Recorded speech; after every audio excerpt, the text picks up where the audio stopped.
Hello, it's me again, Ginger, and I'm reading about Valentine's Day.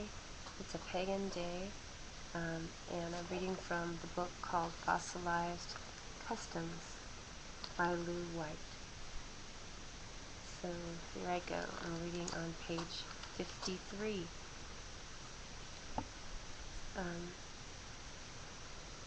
Pagans worshiped the sun and used fire, the hearth, wreaths, circles, pillars, bells, and many other items seen today as relics of their rituals.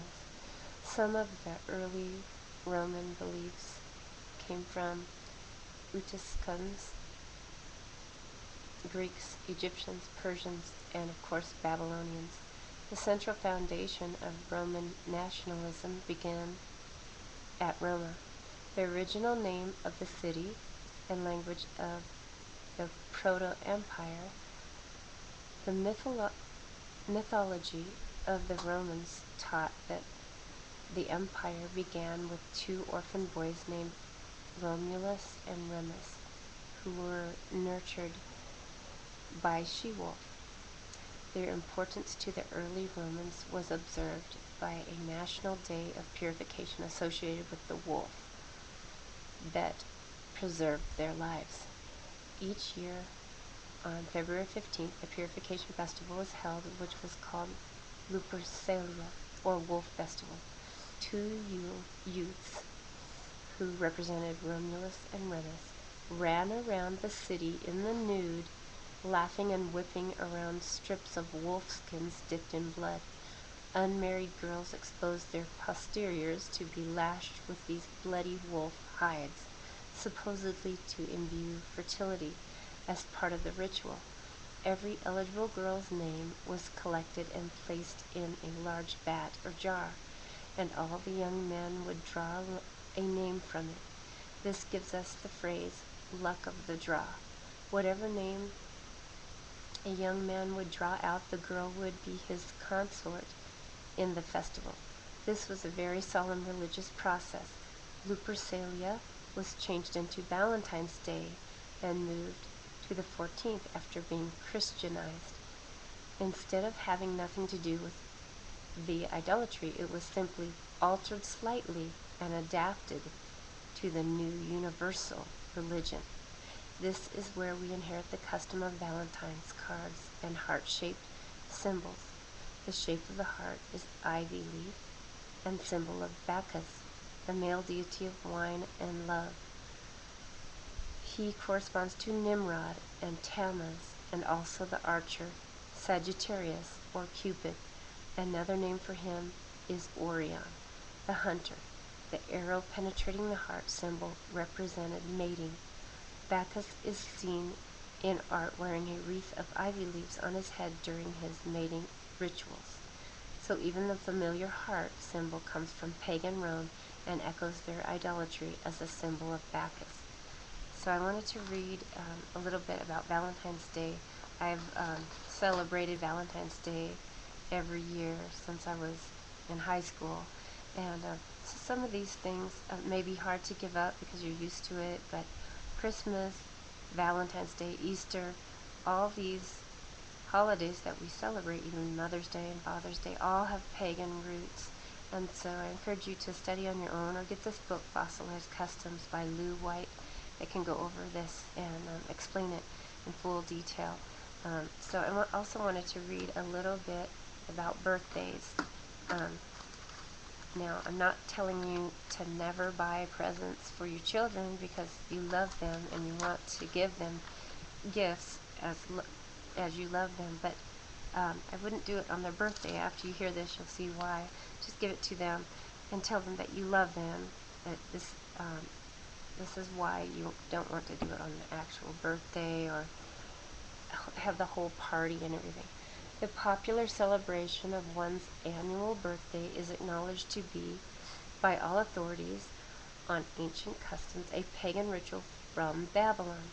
The Babylonians served the sun, moon, planets, and constellations, a Gentile practice condemned by Yahweh. Do not learn the ways of Gentiles, and do not be alarmed by the signs of Shamayim, heaven's skies, outer space, although the Gentiles are alarmed by them. That's in Jeremiah 10. Birthdays are mentioned in the Tanakh a total of 3 times in the Holy Scriptures. When Yusuf, or Joseph, was in prison in Egypt, Genesis 40 and 20, also in Job 1, 4 and 5, and Herod's birthday, when John, or Yochanan, the immerser, John the Baptist, was beheaded in Matthew 14:6. In the situation described in Job 1, Job sacrificed an animal because he was aware of his children's idolatry, for which they all died when the house they celebrated in collapsed on them in a violent windstorm. His sons used to go and hold a feast in the house of each one on his day.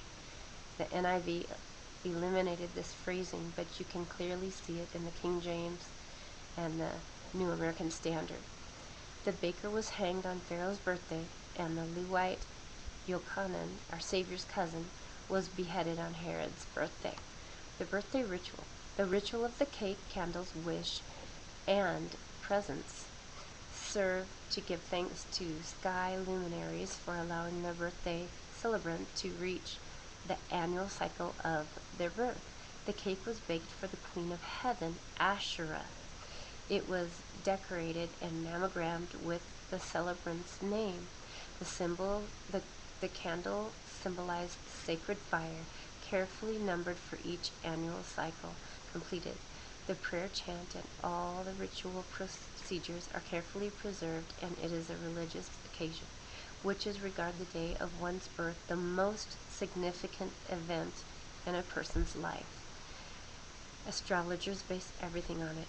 If the celebrant can blow out all the candles, then a secret wish made to a genie or Juno, if the person is female, will be granted. The birthday itself was a time of great superstition to a pagan, so they were surrounded by their friends and relatives for protection. In the Greek culture, it was believed that personal abilities and talents were bestowed on an individual by being inhabited or possessed by one or more demons called muses. A person's genius was the gift of genie, thought of as the overseer of the muses. Muses were 9 female deities believed to endow skills in speech, art, science, memory, scholastics, agility, and music. A word derived from the muses, 9 daughters of Zeus, and Mnemosyne. The names of these 9 muses were Clio, Euterpe, Thalia, Memone, Terpsichore, Erato, Polymnia, Urania, and Calliope. You may recognize some of their names as having become part of our language, like Uranus. They are Greek deities of the arts and science, giving us the word museum, a showpiece of art and science. The fairy tale Sleeping Beauty directly refers to the gifts and benefits bestowed by the muses, since the muses were known as fairies in the Germanic and Gaelic cultures. So I wanted to read that about birthdays because I know, even though it might be difficult for you to give up celebrating your children's birthdays on their birthday, we should, because it's a pagan holiday. It has pagan roots, is what I'm saying. And then Valentine's Day is clearly pagan. So just research these things on your own, and don't take my word for it. Just research it and see if they really are pagan. And if you find that they are, I definitely wouldn't do them because they're an abomination. We don't want any idol worship or any thing to come into our home that is an abomination to Yahweh. So have a good evening, and thanks for listening. Bye.